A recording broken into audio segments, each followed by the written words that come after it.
Donald. Donald, wake up. Donald, wake up.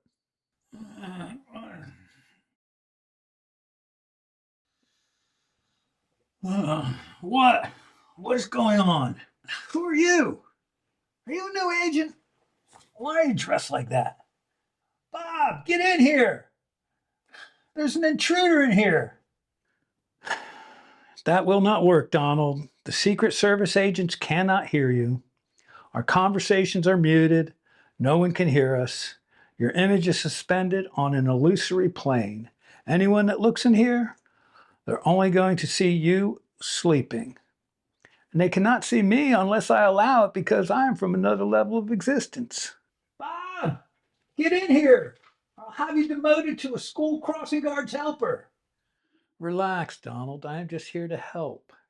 Everybody needs help now and then. Bob, there's a crazy old... Wait a minute. You're Jimmy Carter. But you're dead. Yep, as a doornail if you go by the criteria of this planet. But on the next plane, I was chosen as an emissary for the galaxy, which comes complete with special traveling ability. It is amazing. You think the perks you got as president were high tech? Wait until you get to the next plane. Next plane? Am I dead? Is that what you're saying? Jimmy Carter was sent to welcome me to heaven? I hope this is heaven, isn't it? Good question. I'm sure all U.S. presidents ask that question once they arrive elsewhere due to their participation in all sorts of diabolical activities. No, this is not heaven. We are in your bedroom on Earth. I have been sent to help the planet. It was decided the best way to help the planet was to approach the person who is soon to have the greatest influence on the people of Earth, who have the greatest freedom.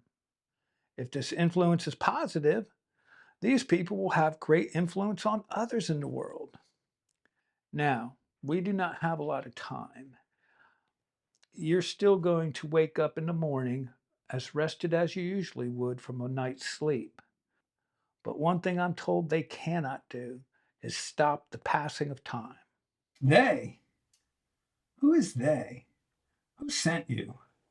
Let's sit and talk, Donald. That has got to be uncomfortable sitting like that. You asked who sent me. I don't know exactly who, what, or they are. However, their requests and reasons made sense to me. They gave me a plethora of information on how to approach you. Then I had to decide whether to do it or not. One's mental faculties on this side are as fast as a computer. It is mind-boggling the amount of information I can digest. That is another perk of being on this plane. One day you may see, oh, yeah, but I still take notes because I just don't rely on all this new technology. Now let's talk about the help this country and world need. Why should I help you? You said a lot of mean things about me. Very mean things. As mean as calling someone the worst president ever? Donald, none of that matters now. I should have not have taken that jab at you. I was wrong in saying unkind things about you over the years. I fell prey to my hurt feelings and ego. I am limited on how I can make amends. The only thing I can do is carry the message now. If I could issue a press release, I would, and admit the errors of my ways. But I don't live here anymore. I can't get the news agencies to write my admission of wrongdoing with them being able to verify it came from me. I know that would mean a great deal to you. This is part of the message I am charged with bringing you. How to handle digs and jabs that are unnecessary or unkind. Also, the help you give is not to me, it is to the citizens of the United States, your family, and you. Jimmy, why should I trust you? How can I be sure this is not some sinister deep state plot intending to keep me from taking office? 2017. Remember me saying the press rode you harder than anyone else? Oh, yeah. That was you. Thank you for that. Don't mention it. I meant it. I mean, what assholes they were. Posing questions about what if and possibilities about what might happen. Newsflash, let things happen before you report. Too many news agencies, and you do this too, Donald, you report opinions and lies as fact. But no doubt they made your job harder, adding a layer of agitation to it. Regardless, the lies, hate, misinformation, and threats have to stop from all of you. What I wish I had done when I was in office, and I am surprised other office holders have not yet figured this out, is to admit making errors and set a course to remedy them. To the press, briefly, no pun intended, it would be, I was wrong. We are working on a solution to make it right. I will endeavor not to make such an error again. That's it, short and sweet.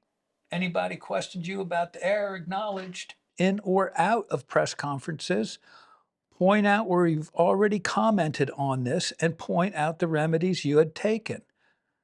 Then, this is important now, politely state the remedies that were taken to repair the wrong. If they keep after it after two swipes at the error, tell them you have answered it to the best of your ability and move on. Employ this tact politely. I will guarantee you will feel better and you will not have to worry about what you said previously. You will be operating from a point of truth and accountability. None of this walking things back, saying you were misquoted, or taken out of context. All y'all waste so much time lying about your lies after you mess up. It is painful to watch. Own your error, then don't do it again. 90% of human problems could be cured with civility. This still doesn't sound right, Jimmy. Who is behind this? Donald, you know I died a few days ago. Yes, but on hearing of my death, you acknowledged I did things for the good of all people when I was both in and out of office. Yes, I remember. Do you think my approach to helping others that you acknowledged would change now that I'm a spirit? A spirit? You mean a ghost? Spirits, ghosts, apparitions. People call it all sorts of names. It is essence and energy that manifests in different ways once your energy leaves your earthly vessel. I was approached and asked to do this, approached telepathically. I did not know that would be possible. That is, manifesting in sort of human form back here on Earth. What was suggested that I bring you could be the greatest positive influence ever for the well being of all people, for which you will get credit provided you implement it. Follow simple guidelines relayed by me and that which sent me. This is not new to you, Donald. These are basic human decency traits that everyone is born with. Conduct yourself in all affairs in your second term following these simple guidelines that are based on honesty and decency. These guidelines were practiced by those who have and were at peace with all they did and with all those around them. Do this, and you could cement your place in history as the best president ever. What do you mean by sort of human form? This.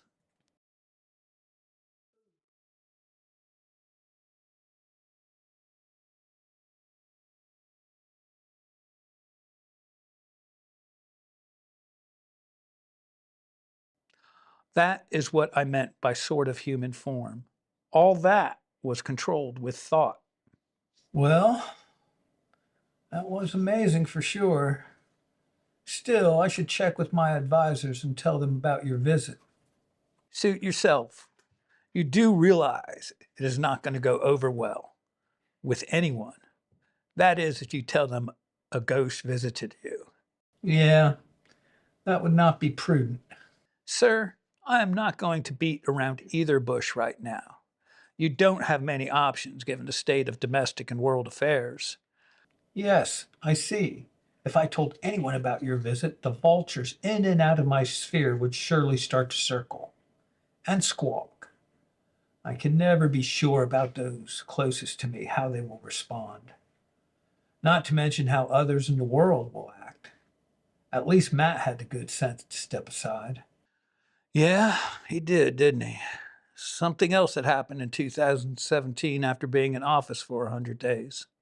You said it was very difficult being president compared to what you did previously. Much harder than you thought it would be. Yes, yes, I remember that. Wow, it was. Well, sir, it still is. You also pointed out recently that the number of U.S. presidents have been a chosen few.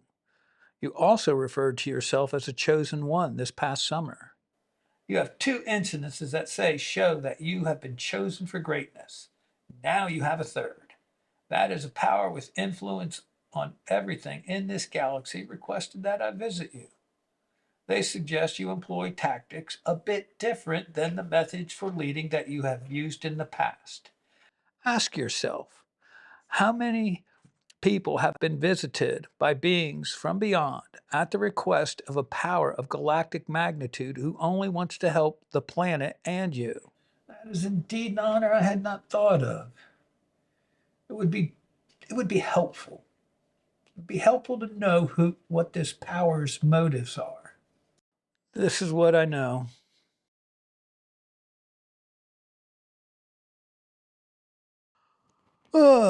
That is basically it. What I think from the messages they sent me and how I see it manifesting if you do not follow their suggestions.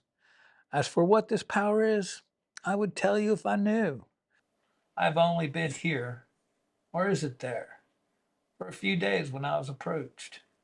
So I'm not sure what this power is, only that it exists. In addition to that, the request was sent to me via telepathy, as were my responses to it.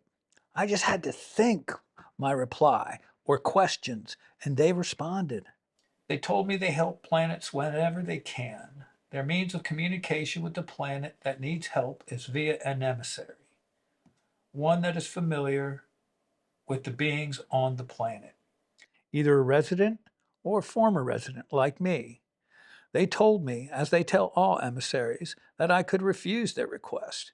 They also said their suggestions were an outline and I could present it to you the way I seed fit. After they laid out what they wanted conveyed, I asked what would happen to Earth if I chose not to come to visit you. They told me they did not know. They do not direct what happens. They only provide options to those visited, options to do something different because they think it best for all beings on that planet. From there, it is up to the leaders to decide. They wanted to approach the leader of the country on earth whose government was established for, by, and of the people. You know how the U.S. Constitution starts, the preamble, we the people. Donald, reading between the lines, there is some serious upheaval on the horizon. In addition to that, pay special attention to the unalienable rights of all people, life, liberty, and the pursuit of happiness. It is past time to dismantle the military industrial congressional complex as it is and reorganize it. Ike warned us of this. His warning was watered down and dismissed by those he was warning us about. The questionable deal making in all branches of government between its members also must be stopped. Along with that, we must stop using office or position for personal enrichment. If they do not stop, prosecute those breaking the laws and double the penalty because they should know better. Essentially, what they're doing is anarchistic. They do their deals while casting aspersion on others to divert attention from them. Term limits and oversight of elected officials' finances would be helpful in stopping this. And treat all other countries equally.